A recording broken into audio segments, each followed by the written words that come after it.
Bien, ya estamos de regreso. Según cifras del Ministerio de Salud de Chile, los procesos de transición de género en menores de edad ha presentado un crecimiento significativo. En 2023 se reportó que 1.202 niños y niñas ingresaron al programa Crece con Orgullo y para 2024 se proyecta que se van a sumar casi 3.000 más. Una cifra que tiene a nivel mundial con la publicación del informe, ya lo decíamos, de la pediatra Hilary Cass en Inglaterra y la prohibición, o más bien la suspensión de bloqueadores hormonales en Inglaterra y también en Escocia, luego de entregar evidencias de que no había pruebas convincentes que respaldaran la práctica clínica mundial de recetar hormonas a menores de 18 años para detener la pubertad o hacer la transición de género.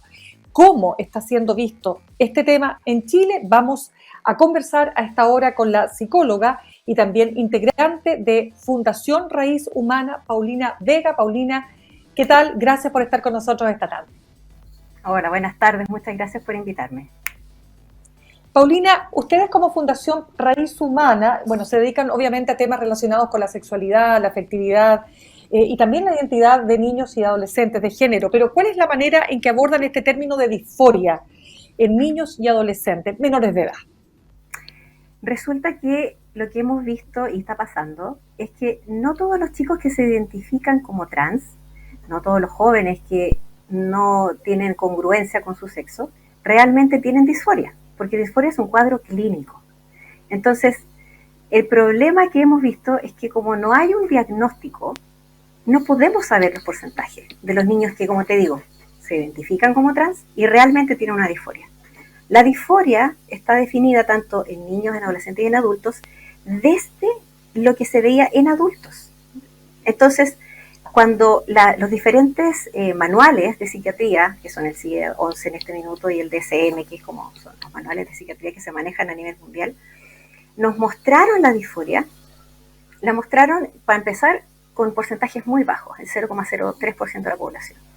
Y lo que más destacan es que, en el caso de los niños y adolescentes que nos convoca aquí, hay un rechazo absoluto a tanto los estereotipos que tienen que ver con su sexo, tanto a su cuerpo, viéndose como su sexo, tanto así como que se los trate desde su sexo, y un gran afán y deseo de verse, de sentirse y de que los consideren del sexo opuesto. Entonces, esos son emociones muy intensas, son sensaciones y sentimientos muy intensos de los niños que hay que tratar de comprender de dónde vienen. Porque, ¿qué fue lo que pasó? Nosotros como fundación vimos que empezaron a estar estas discusiones de despatologizar en el Congreso a los chicos que podían presentar disforia de género. Y nosotros nos preguntamos por qué en el Congreso se está tratando de patologizar algo que es tan clínico. Empezamos a investigar y esa investigación nos llevó a conocer a muchos profesionales a nivel mundial, muchas organizaciones a nivel mundial que venían trabajando con adultos que querían reasignación de sexo, que se llamaba antes, y que se dieron cuenta de que cuando aparecían casos en niños, estos niños se olvidaban de la temática una vez terminada la adolescencia o iniciada la adultez, porque había un proceso de madurez que también tenía que hacer juego, porque la adolescencia es el momento en el cual los chicos están descubriendo su identidad y porque además existían factores subyacentes que podrían estar haciendo que los chicos tomaran estas decisiones. Y empezamos a investigar cuáles eran esos factores. Y nos dimos cuenta que había factores biológicos, factores sociales y también factores que tenían que ver con las dinámicas familiares y psicológicos. Y empezamos a ver qué sucedía. Y nos dimos cuenta que era muy importante traer y llevar estos conocimientos a la comunidad escolar. Entonces empezamos a hacer talleres y charlas y a explicarle todos estos conceptos a los profesores para que supieran que, si bien es parte del desarrollo o la búsqueda de la identidad, animar a los chicos en un momento en que están conociéndose, animarlos a transitar, no nos parecía la mejor idea. Nos parecía que primero había que hacer un diagnóstico. Lamentablemente, cuando uno habla de diagnóstico, se cree que uno está patologizando.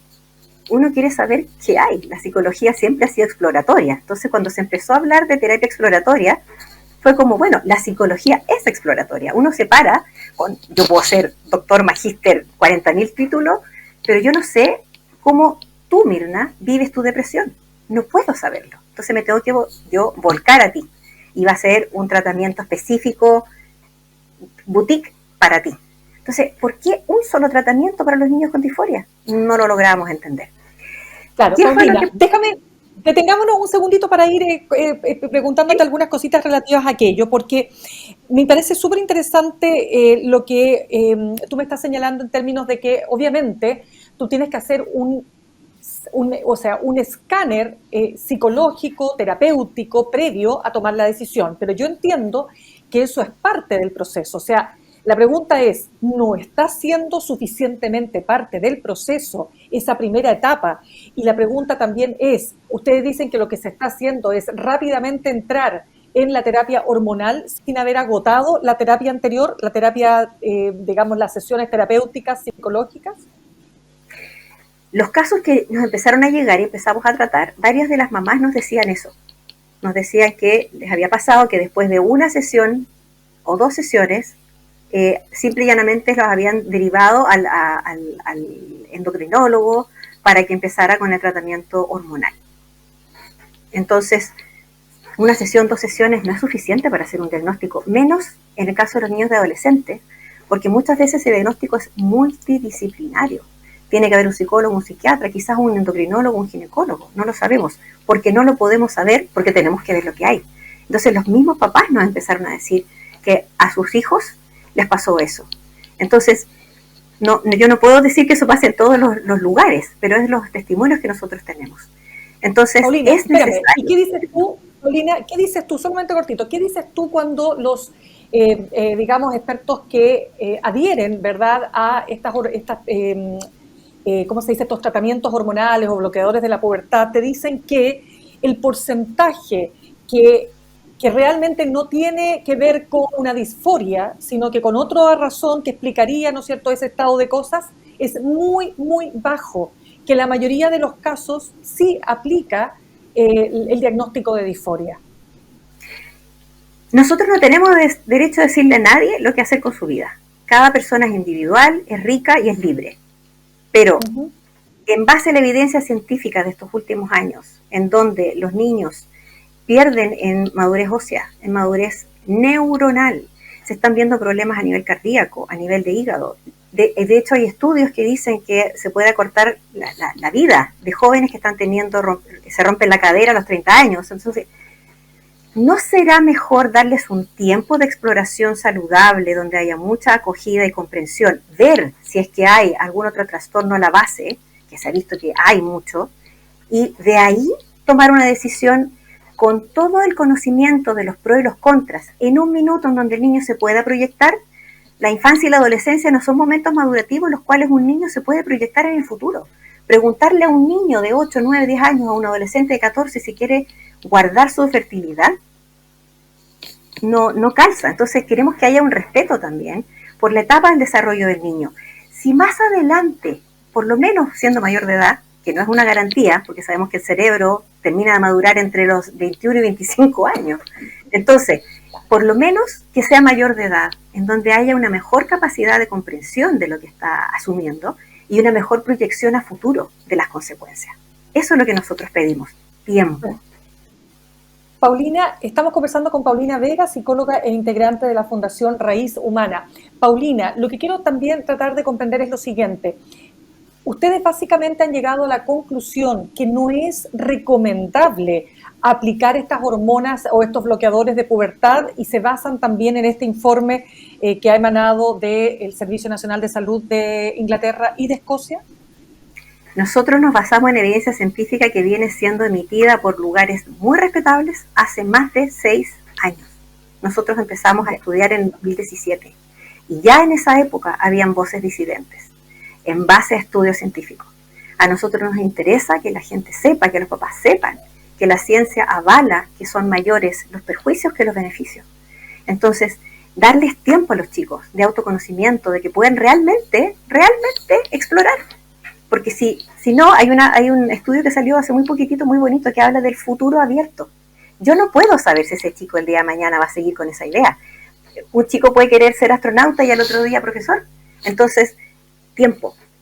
Seamos prudentes. No es un no, es tiempo. Dejemos que maduren, porque como te digo, o sea, los estudios mostraban anteriormente que llegando al final de la adolescencia, inicio de la adultez, esto desaparecía, ya no era una necesidad. Entonces, tiempo, nada más que tiempo. Paulina, ¿por qué dirías tú? Porque imagínate, las cifras que yo leía eran bien abultadas. O sea, estamos hablando de que en Chile este año se habrán atendido a más de 4.000 niños con la llamada incongruencia de género. Es decir, que tu cuerpo y lo que tú sientes respecto a ser mujer u hombre no está en concordancia, ¿no es así? En este programa de apoyo a la identidad de género Crece con Orgullo. La pregunta es, ¿por qué está pasando que aumenta la cantidad de niños, niñas y adolescentes que sienten esta condición?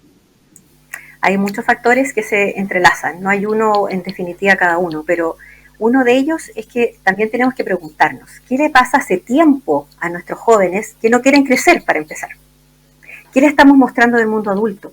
¿Qué le estamos mostrando las mujeres a nuestras niñas respecto al desarrollo de las características sexuales secundarias, respecto a tener senos, respecto a que tengamos la regla, respecto a tener la atención varonil? ¿Qué le estamos diciendo a los varones con respecto a su rol de protectores, de machos? ¿Cómo se lo estamos mostrando? Cuando hablamos con los chicos, muchas veces ellos tienen en sus dinámicas familiares padres que no saben manejar su ira, por ejemplo, o madres que han tenido temor, por ejemplo, de hablar con sus hijas. Entonces, entre la ignorancia y los estereotipos rígidos, a veces que ven, no solo en la casa, también esto de los estereotipos rígidos se ven en todas partes, cuesta crecer y cuesta sentir que uno puede identificarse con su sexo. Todo lo que ha pasado con la sobresexualización de nuestra juventud. Y también tenemos un tema importante que también está pasando en Inglaterra, que quieren prohibir la ideología de género en los colegios. Porque si tú le dices a un niño de temprana edad que puede ser hombre o mujer, le estás implantando la idea en la cabeza. Y además, no es una verdad.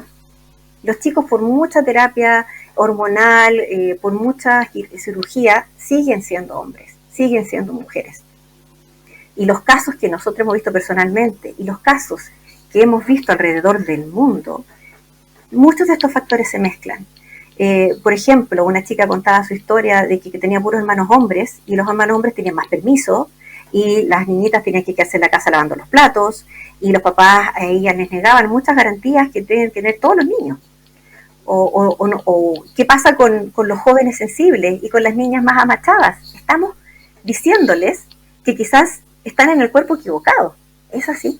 No queremos diversidad. Claro, Paulina, pero lo que dicen los, digamos, expertos que están trabajando en este programa y otros también, es que no es un tema de que yo creo sentir o no, sino que es algo que nace de manera muy, ¿cómo decirte?, muy profunda, que puede generar efectos muy negativos al punto de llegar a querer atentar contra sus vidas si es que ellos no sienten que están siendo escuchados y que están siendo respetados, digamos, en este sentir.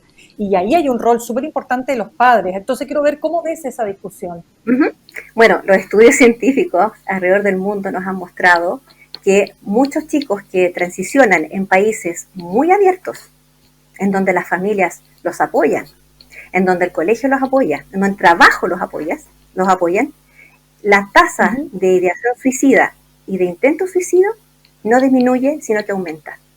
Y muchas veces eso sucede porque no ha sido hecho un diagnóstico profundo, en donde pueden haber unas causas, una depresión profunda, una bipolaridad, hasta incluso esquizofrenia.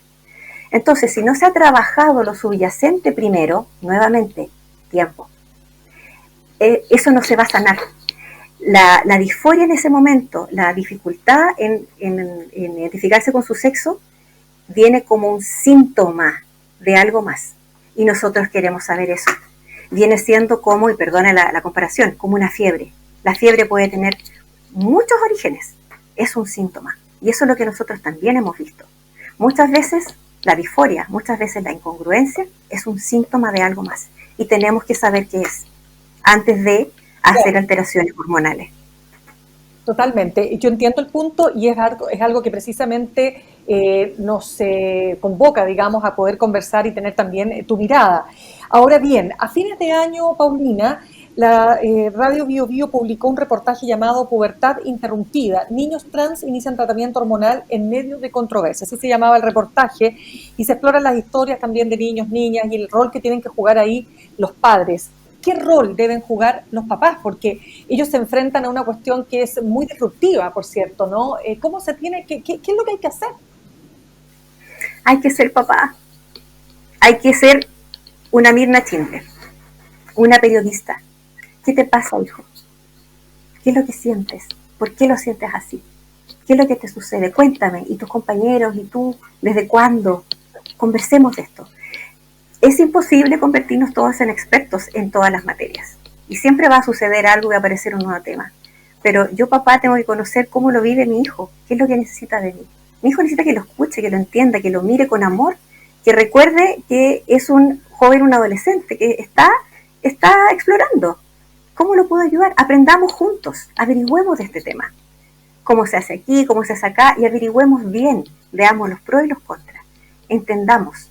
Porque es cierto, muchos papás se asustan y frenan y ponen un no y se ponen rígidos. Hay que ser papás. Podría ser que estuviéramos hablando de cualquier otro tema, del pololeo, de una discusión con un compañero. Tenemos que convertirnos en verdaderos periodistas y expertos en nuestros hijos y acogerlos.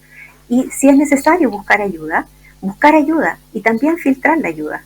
Nos hemos encontrado con grupos de papás que ellos dijeron, a ver, ¿será necesario en este minuto actuar con lo que apareció en la Radio Bio Bio, ¿cierto? También en el último reportaje donde nosotros salimos mencionados. Entonces, nuevamente, acercarse a los hijos, hablar con ellos, preguntarles qué les pasa, tratar de entender de dónde viene, porque, como te digo, o sea, hay incluso un fenómeno que se llama el contagio rápido de la disforia de género, que aparece especialmente en la adolescencia, porque hay casos que hay que estudiar, que son niños que desde muy chiquititos, 4 o 5 años, donde hay menos interrupción de las redes sociales, dicen, ¿cierto?, que se sienten niña o no se sienten niños. Pero cuando aparece en la adolescencia, nos han dicho papás, mi hija, la pieza rosada, bailarina, pinchecito, feliz de Justin Bieber, y en 2 meses se viste de azul, de negro, con ropa ancha, sacó todas las cosas rosadas de su pieza. ¿Qué está pasando? El contagio social también existe y también está estudiado. Así como pasó con la anorexia, también está pasando con la disforia de género. Y esos son los casos de instalación rápida. Claro, Paulina, cuéntanos lo siguiente, porque también en este reportaje, un reportaje muy extenso que vale la pena así leer, decían algunas historias que yo leía, ¿no? Que por ejemplo pasaba que tú dices tiempo, ¿no? Pero resultaba que el tema era persistente. No era un tema que ocurriera en un determinado minuto de la vida de esa persona, de esa niña, niño o adolescente, sino que se iba proyectando en el tiempo y que generaba mucho sufrimiento. Y entonces empezaba a hacerse autoflagelaciones, por ejemplo, dañarse, marcarse, cortarse, no querer mostrar los pechos, se producía toda una situación muy terrible. Y por eso que la ley de identidad de género, que fue aprobada en el gobierno del presidente Sebastián Piñera, lo que pretende es dar un marco de legal para precisamente ayudar y proteger a estos niños en función de lo que están viviendo. Entonces, ¿qué pasa en ese caso? ¿Cómo se enfrenta a una situación así? Hay que ir a terapia. Probablemente esa chica tiene un tema con crecer. O sea, si tú buscas en internet y dices, ¿cómo sé si soy trans? Va a aparecer, te sientes incómodo durante la pubertad con el cambio de tu cuerpo. Levante la mano el que no se sintió incómodo. Entonces hay que acoger a esa chica y ver qué le pasa. ¿Por qué está rechazando su cuerpo femenino? Hay que entender. Soy catete, tiempo. Porque como te digo, los factores subyacentes que hemos encontrado son muchos. Y otra cosa que creo que, no sé si te voy a responder ahora lo que estás diciendo, pero tener disforia no significa necesitar tránsito. No es el tratamiento ideal. No es una correlación. No es como que si tú tienes una sinusitis necesitas antibióticos. No es así. Entonces, la disforia también se trata de manera psicológica. Y también remite, también desaparece con terapia psicológica. Hay que entender por qué. Pero si no remite. ¿Sí? Por eso. Pero si no remite. Es que no hay un límite de tiempo. O sea, de hecho, hay gente que transita y a los 10 años, que es el periodo que está descrito en estudios científicos, que es de luna de miel, de transita después. O sea, no hay un periodo para que uno diga, no, en realidad, si en 3 meses no sigue con esta idea, esperemos que pase la adolescencia. Ya, o sea, lo que tú estás diciendo básicamente es que no es recomendable que se apliquen hormonas o tratamientos hormonales o bloqueadores de pubertad antes de los 18 años. Eso es lo que finalmente ustedes concluyen. Sí, esperemos que termine la adolescencia. Paulina, una consulta, porque el enfoque de ese reportaje fue muy criticado por la asociación Organizando Transdiversidades, lo catalogó como carente de empatía, adultocentrista y conservador. ¿Ya? O sea, hay una mirada que quizás habla más desde los adultos que desde los niños, niñas y adolescentes.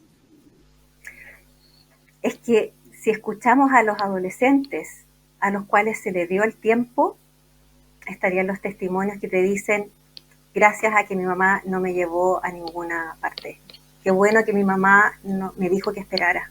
Eso es lo que nosotros escuchamos de los jóvenes. Entonces, eso, ¿pero cuántos son?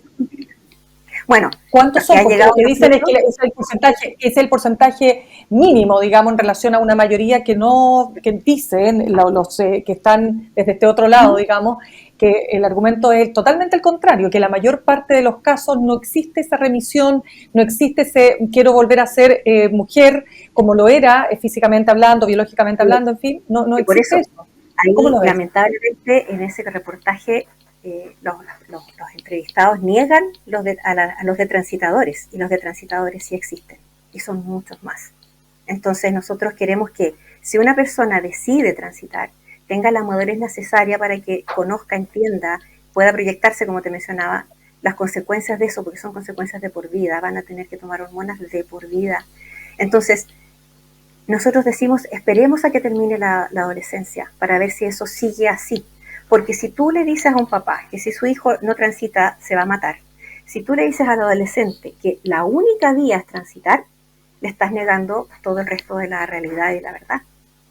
Porque tenemos casos de, como te digo, de adultos que dicen que bueno que nadie me ayudó a transitar, que bueno, yo misma, Mirna, mi mamá me contó que me pilló una vez en el baño tirándome el ombligo porque quería tener pene como mi hermano. Yo no me acuerdo, nunca más pasó nada. Hoy día hay padres que llevan a sus hijos a transitar solo por eso, y por mucho menos. Démosle tiempo. Claro, Paulina, pero la pregunta es también la siguiente, porque efectivamente, ¿no? Tú te encuentras ante una realidad que no conoces, y yo quiero saber si tú, como parte también de la fundación en la que participas, ¿no? Fundación Raíz Humana, ¿crees que desde el punto de vista de las políticas públicas se están haciendo mal las cosas? O sea, ¿tú cuestionas el trabajo que están haciendo especialistas en materia de transgénero?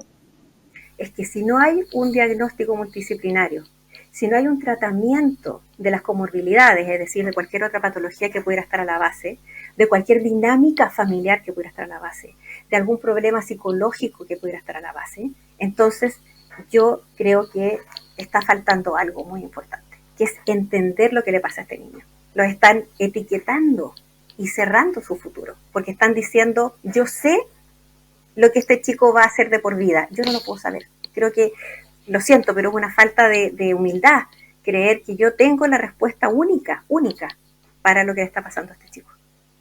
Paulina, para ir cerrando, yo veía también en este reportaje, por cierto, muchos casos que se comentaban, ¿no?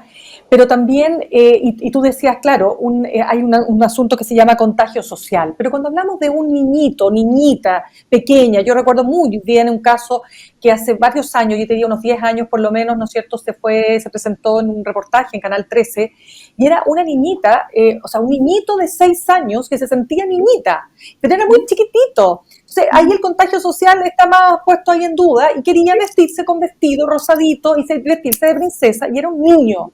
Entonces, frente a eso, ¿qué hay ahí, según tú? ¿Y cuál es el problema con que un niño se vista de princesa? No, porque quería vestirse como niña, siempre.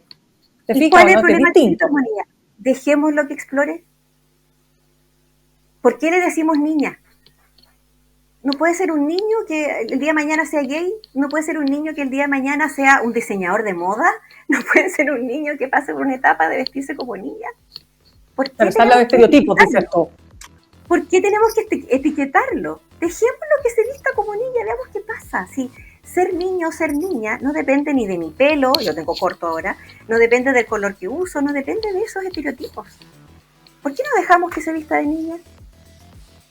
Entonces, dejémoslo que de verdad exploren. La crisis de identidad es en la adolescencia. Dejemos que exploren y tomen una decisión tan radical e importante cuando tengan un poquitito más de conciencia y madurez de lo que están haciendo, de lo que se están metiendo. Tiempo, es todo lo que pedimos, nada más. Ya, pues Paulina Vega, psicóloga, integrante de Fundación Raíz Humana, te queremos dar las gracias por haber estado con nosotros esta tarde en Sin Pretexto. Gracias a ti por invitarnos. Que tengas buena tarde. Gracias, que estés muy bien.